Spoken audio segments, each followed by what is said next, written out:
अमेरिकी सदर Donald Trump एक बार फिर नेतन्याहू के हक में बोल पड़े। कहा कि जो कुछ नेतन्याहू के साथ किया जा रहा है वो खौफनाक है। इस्राएली वज़ीर-ए-आज़म को करप्शन स्कैंडल का सामना है जिसकी तहकीकात हो रही हैं। अमेरिका इस अदालती कार्रवाई को हरगिज़ बर्दाश्त नहीं करेगा। नेतन्याहू ने अमेरिका के साथ मिलकर ईरान के न्यूक्लियर प्रोग्राम के खिलाफ बड़ी कामयाबियां हासिल की। इस्राएली वज़ीर-ए-आज़म यरगमालियों की रिहाई के लिए हमास से डील की कोशिश कर रहे हैं। कैसे मुमकिन है कि ऐसा वज़ीर-ए-आज़म सारा दिन अदालत में गुजारे। अमेरिकी सदर डोनाल्ड ट्रंप की जानिब से ये ट्वीट किया गया और एक बार फिर नेतन्याहू के हक में बोल पड़े, जिसमें कहा गया कि जो कुछ नेतन्याहू के साथ किया जा रहा है वो खौफनाक है। इस्राएली शहरी अपनी ही हुकूमत के खिलाफ सड़कों पर निकल आए। वज़ीर-ए-आज़म नेतन्याहू के खिलाफ एहतजाज, गजा में जंग खत्म करने का मुतालबा कर दिया। खबर एजेंसी के मुताबिक इसराइलियों की बड़ी तादाद नेतन्याहू के खिलाफ बैनर्स उठाकर मुजाहिरे में शरीक हुई।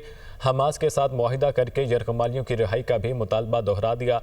इसराइली शहरी अपनी ही हुकूमत के खिलाफ सड़कों पर निकल आए। इसराइली शहरियों ने नेतन्याहू के खिलाफ एहतजाज किया। मुजाहिरीन ने गजा में जंग बंदी का मुतालबा दोहरा दिया।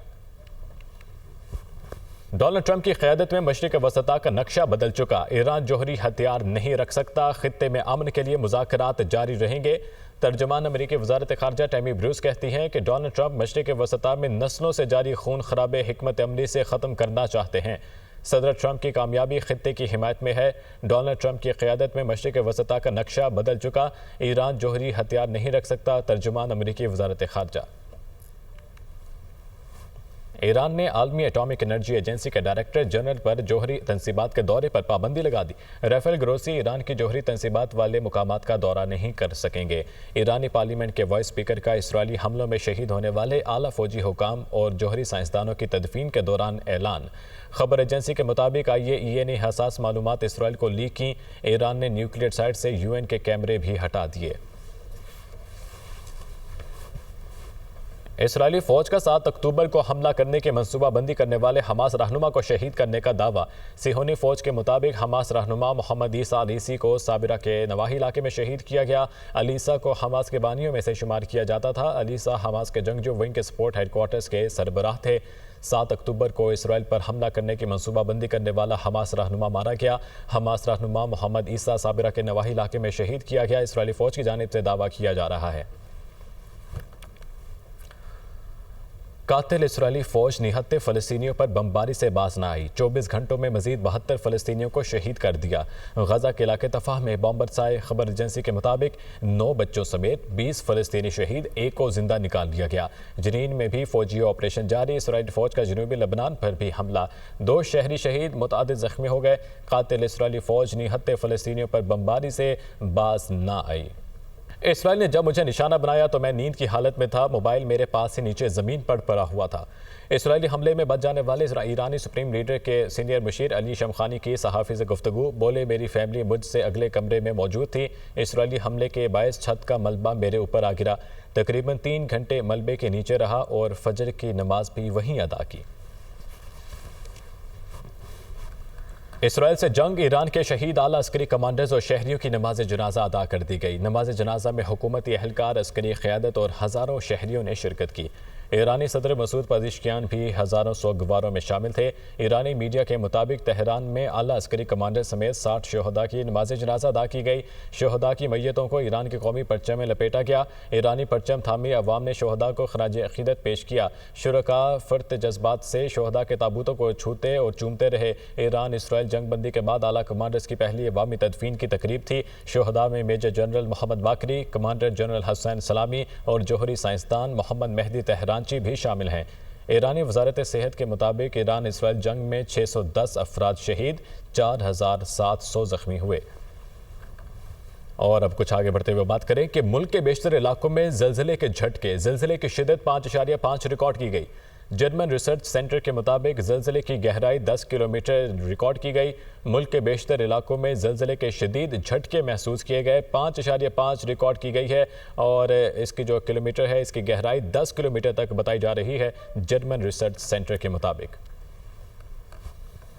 शिमाली वज़ीरिस्तान के इलाके मीर अली में दहशतगर्दों का फोर्सेस के काफिले पर हमला, 13 जवान वतन पर कुर्बान। जवाबी कार्रवाई में 14 ख्वारिज भी जहन्नम वासिल हो गए। ISPR के मुताबिक खुदकुश हमलावर ने बारूद से भरी गाड़ी सिक्योरिटी फोर्सेस के काफिले से टकराने की कोशिश की।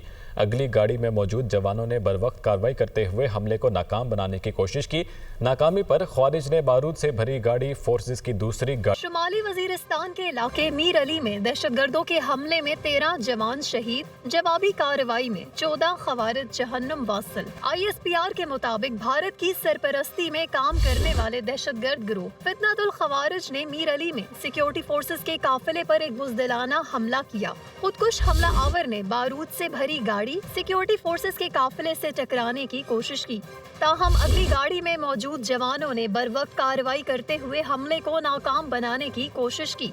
हमला आवर की नाकामी के बाद खवारिज ने बारूदी गाड़ी फोर्सेस की दूसरी गाड़ी से टकरा दी। खुदकुश हमले में 2 बच्चों और खातून समेत 3 शहरी भी शदीद जख्मी। ISPR के मुताबिक हमले में सूबेदार जाहिद इकबाल, हवालदार सोहराब खान, हवालदार मियां यूसुफ, नाइक खताब शाह, लांस नाइक इस्माइल, सिपाही रोहेल मोहम्मद रमजान, नवाब, जुबैर अहमद, मोहम्मद सखी, हाशिम अब्बासी, मुदस्सिर एजाज और सिपाही मंजर अली ने जाम शहादत नोश किया। वाक़े के बाद सिक्योरिटी फोर्सेस का इलाके में क्लियरेंस ऑपरेशन जारी है। तर्जमान पाक फौज के मुताबिक बुज़दिलाना हमले के जिम्मेदार अनासर को इंसाफ के कटहरे में लाया जाएगा। सिक्योरिटी फोर्सेस कौम के शाना बशाना भारतीय सरपरस्ती में होने वाली दहशतगर्दी को जड़ से खत्म करने के लिए पुरज़म है। एलामिये में कहा गया है कि हमारे बहादुर जवानों और बेगुनाह शहरियों की कुर्बानियाँ मुल्क के तहफ़्फ़ुज़ के लिए हमारे गैर मुतज़लज़ल अज़्म की अक्कासी करती हैं। हम हर कीमत पर मादरे वतन का दिफा जारी रखेंगे।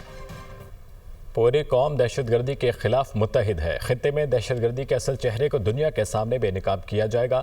फील्ड मार्शल सैयद आसिम मुनीर का आज़म कहा, किसी भी बेगुनाह पाकिस्तानी के खून का हिसाब ज़रूर लिया जाएगा। तफसील इस रिपोर्ट में। फील्ड मार्शल सैयद आसिम मुनीर का कोर हेडक्वार्टर पेशावर का दौरा, इंसदादे दहशतगर्दी ऑपरेशंस, मौजूदा सिक्योरिटी सूरत हाल पर ब्रीफिंग, बन्नू गैरिजन में दहशतगर्द हमले के शोहदा की नमाज जनाजा में शिरकत, CMH बन्नू में ज़ेरे इलाज जख्मी जवानों की अयादत की। ISPR के मुताबिक फील्ड मार्शल ने मादरे वतन के दिफा में जान कुर्बान करने वाले शोहदा को जबरदस्त खराज अकीदत पेश किया और भारतीय सरपरस्ती में काम करने वाले फितना ख्वारिज के खिलाफ सिक्योरिटी फोर्सेज की जुर्रत और बहादुरी को सराहा। कहा, पाकिस्तान से दहशतगर्दी के हर शक्ल सूरत के मुकम्मल खात्मे तक हमारी जिदोजहद जारी रहेगी। दहशतगर्दी में मुलव्विस हर सहूलतकारों, मददगारों और मुजरिमों को कानून के कटहरे में लाया जाएगा, चाहे वो कोई भी हो और कहीं भी हो। मुल्क के इस्तेहकाम को नुकसान पहुंचाने की हर कोशिश का फौरी और सख्त जवाब दिया जाएगा। फील्ड मार्शल ने खैबर पख्तूनख्वा पुलिस समेत सिविल कानून नाफिज करने वाले इदारों की सलाहियत बढ़ाने की जरूरत पर जोर दिया और हिदायत की कि मुतल्लिका सरकारी इदारे इस ज़मन में फौरी इक़दाम करें। पाक फौज कानून नाफिज करने वाले इदारों की तरबियत और इस्तेदाद में इजाफे के लिए हर मुमकिन ताउन जारी रखेगी